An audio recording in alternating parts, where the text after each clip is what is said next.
Sup guys, He King here, bringing you a review on the latest episode of Attack on Titan Season 2. Episode 9 I believe, which is also I think episode 34 in the actual long running style. But yeah, today's episode was like I said last week or the day before, I think it would be a talking episode, not very action packed, and that's exactly what this episode was. We do start off with the survey corps on their way to the forest trying to save Eren and Ymir and the others from Reina and Bertold.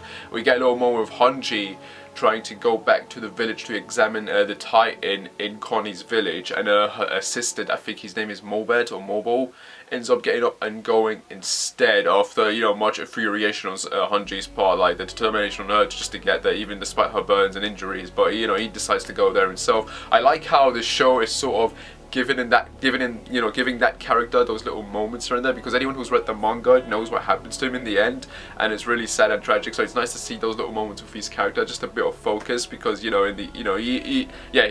character does die. I'm not gonna say how, but it's a sad way that he goes out, and very courageous as well, I would say. So it's nice that we're getting a little bit moment here with him, so that when the time comes for his character to sort of go, if we even get that adaptation of that arc, then at least it'll mean something. But yeah, it's nice to see that little focus there. We then cut to Reina, Bertold, Eren and Ymir. Eren has his arms cut off, or bitten off in this case, because Reina was trying to do a rush job trying to get him out, and Ymir, she's recovering her arms and legs, all the steam as you will, and they're just sitting on this tree bark in the forest. And yeah, we get these little shots of the Titans that are watching them, and it's just so casual. You got this Titan just lying down on the ground looking at them, like chilling, and a bunch of little Titans on his stomach just looking up at them, and another one just sort of hiding like between the forest like a cat. And it's like, dude, what the hell? Like it's weird and funny, but I guess it goes to show that there is some sort of humanity in the Titans. Hint, hint, hint. But yeah, the majority of this episode really is just Eren trying to control his emotions and trying to get information out of Reina and Bertold, and really failing miserably. But we do get some hints and some bit of information, especially on the Beast Titan with Ymir basically putting things together and coming to the realization that, yeah, the reason all of this crap happened, at least in War Rose, is because of the Beast Titan. That this Titan somehow came in and unleashed the Titans on the wall here somehow, and now Reina and Bertold are trying to get out from where they are to go to him so that they can go back home. So yeah, that's Ymir's realization, and she managed to put it together, and yeah, that's pretty much the gist of it, because Reina and Bertold are kind of surprised by her detective skills, if you will. But Eren is just confused as shit, because on one hand, he realizes that Ymir knows a lot, and before she can blurt it out, you've got Reina pretty much, telling her that, is there any hope for this world? Do you see any future for this world? And what does that mean? Because she's about to explain who the real enemies are, because Eren is basically sort of losing his mind at this point, but more so Reina, because Reina starts to display a bit of schizophrenia here, or split personality disorder between his soldier and warrior personality, and he starts going into his soldier personality saying, we should get promoted for doing all of this crap and that, and he sounds very different to the Reina that we had last episode, the episode before. So yeah, there's obviously something going on there, and we get a little flashback to something that we're not going to see until depending on whether or not season 3 is going to adapt 2 or 1 arc. But if it's 1 arc, then we're not going to see this until season 4. That's even if this anime continues to get adapted. But yeah, we get a little hint at Marco's death, and it's clearly obvious from what happened that Marco was being pinned down by Reina and someone, and we even see Annie and Bertold, and the two of them are crying.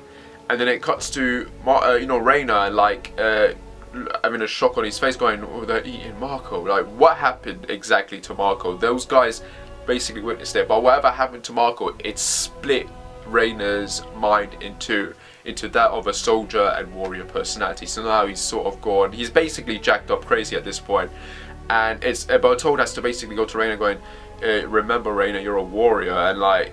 He starts remembering this, and it's like the pain is too much. Even Ymir pretty much comes to the conclusion that something happened to Reina that caused him to split like that. And Aaron, he's not taking it well. He's just like, you know, I'm supposed to feel sorry for you. You're acting like you're the victim. You're a bunch of psychotic murderers. You know, that's what you are. You're not soldiers or warriors. You're psychotic mass murderers who killed my mom, who killed a bunch of innocent people. And Raina's like, you think we don't know what we did? And, you know, obviously the guilt is ripping at them. I mean, Bertold is just sitting there, just signing a shit. He's not really saying anything, but Raina's the one doing all the talking. But you can tell that these guys feel guilty as hell. But why? Why did they do what they did?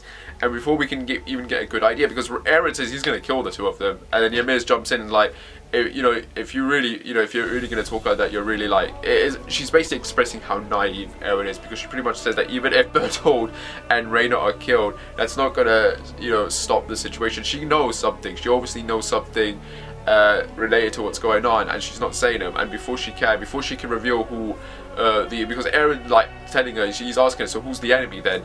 And before she can even reveal what's going on, you know, Raina has to shy up and pretty much explain to her, you know, that when it, you know, about the whole future of the world, what does it mean for her? Like, does she see any future in the world? And obviously, Ymir knows something, but the others don't.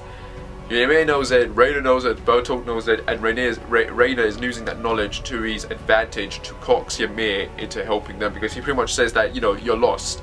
But if you help us, I can promise you that when it comes down to it, you know, we'll protect Krista. So he's using her as leverage for Ymir to help them out. And at this point, Ymir is pretty much on their side. Not because she wants to be, or because out of necessity. I mean, at first she was relying on Aaron and his strength maybe to get them out, but it doesn't seem that's going to happen anymore. Whatever she knows, it's enough to scare her into basically joining Raina's side in order to protect Christy. I mean, that's the whole purpose of that. And yeah, it's a good chapter definitely in terms of the emotions and the character development that we're getting here from all sides, and the little hints that we're at least getting. I mean, people who don't read the manga, they're going to be confused as hell, but I feel like this episode will be enough to at least get you to start thinking of what the hell's really going on, to get you start thinking of what the Beast Titan's power and abilities really are, to get you start thinking of what's really going on outside of the walls. And obviously we get a little hint of Marco's death, so that's something there for people who were very confused in terms of what happened to him in season 1. So yeah, it's about starting to connect the dots, and you get a lot of the foreshadowing and setup here, definitely.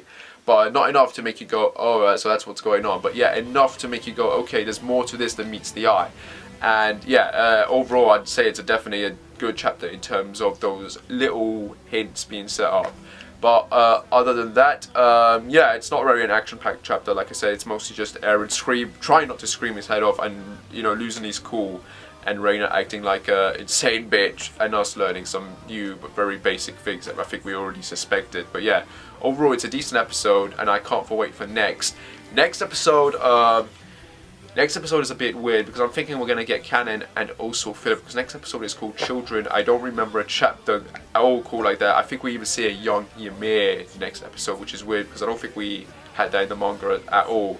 So I'm curious to see what they're going to be doing and what they're going to be stretching out and adding. If there's one thing I can say is that Isayama, I think, works close with the people that work on the anime, definitely. I mean, he's the one who came up with the concept for the ending as well. And he uses the anime to change a few things as well that he couldn't change in the manga. Like Ymir, for example, how she looked different after she ate Raina and Bertold's friend, and you know, she had like more sharp teeth and claws and that, so obviously there's something there. But yeah, I'm wondering if this is something that they're adding from the manga, or maybe just something Isayama's gonna help them with. I don't know, it feels like we're gonna get a filler. I'm not too sure, but it'll be interesting to see what that is. But yeah, definitely hyped for next episode, and I can't wait. Yeah, overall decent episode today, and can't wait for the next. Anyway guys, hope you liked my review. As always, like and subscribe, whatever, and I shall see you when I shall see you. Take care and bye.